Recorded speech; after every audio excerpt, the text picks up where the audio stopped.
Atlanta, as probably most people know, is a fairly large, fairly important US city. Recently, I think around 3 months or so ago, it was hit with a type of malware called ransomware. This is just basically software that gets into your systems and immediately encrypts all of your data files, encrypts, garbles, makes them unusable to you by encoding them. And the idea why it's a successful approach to crime for all you would-be criminals out there is it's really easy to do, it's not expensive, and you collect what you're asking for typically is not too much money, enough to stay below the radar a little bit. So whereas Atlanta's a big city, they only ask for like $50,000 or so, maybe a little bit less. They make it up in volume by hitting lots of other businesses too. What this meant for Atlanta was a hard choice, and I'll explain that in a second. Ransomware basically confronts the victim with a very difficult choice.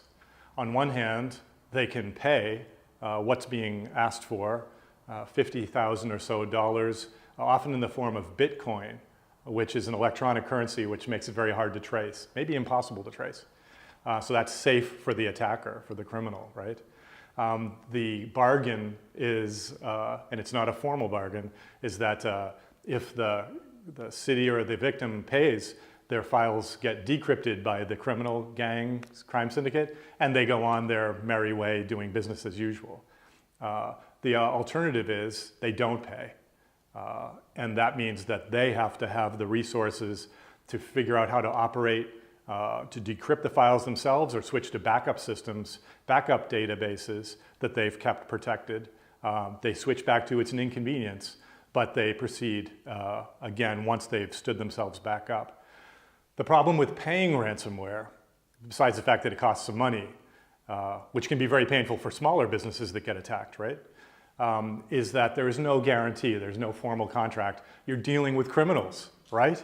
So you're like, oh, wow, we don't have a good backup plan. We need to pay and get back online quickly. So if they pay, many times nothing happens at all. It's just like they didn't pay. They still have the same loss of data and that they still have to deal with that.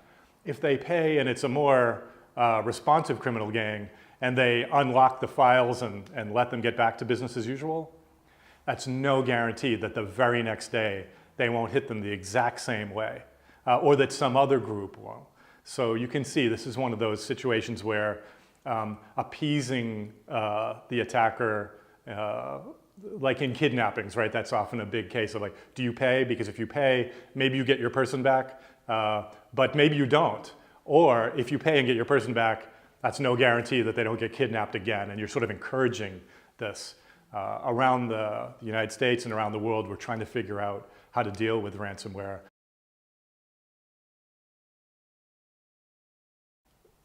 If you want to be better protected against ransomware, and please don't take this as the ultimate authoritative answer, but some general basics would be make sure that all the data that you really, really depend on to run your business or run your government office is replicated, is duplicated, and kept somewhere else. Right? So ideally completely separate from the systems that you use, as well as off of the internet. Okay, now that's hard to do, but there are ways of doing this, and it means that when someone does hit you with ransomware, you can confidently not give into it and replace those systems, and that criminal gang knows that they didn't have any luck with you. They probably won't be back right away.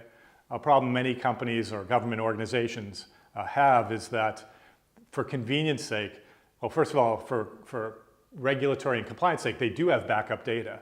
But for convenience sake, they really don't separate it very much from their main systems. So that when the ransomware hits and encrypts all of their core data, it also finds ways to get to the backup systems and encrypts them too. So that safety measure that you thought you had, that you took the trouble to establish, you didn't take quite enough trouble, and now you have no main system and no backup system, leaving you in a situation, from what I understand, is facing Atlanta, where 400 of their most important applications they use to run that big city, including law enforcement, are still not back on their feet many months after the attack.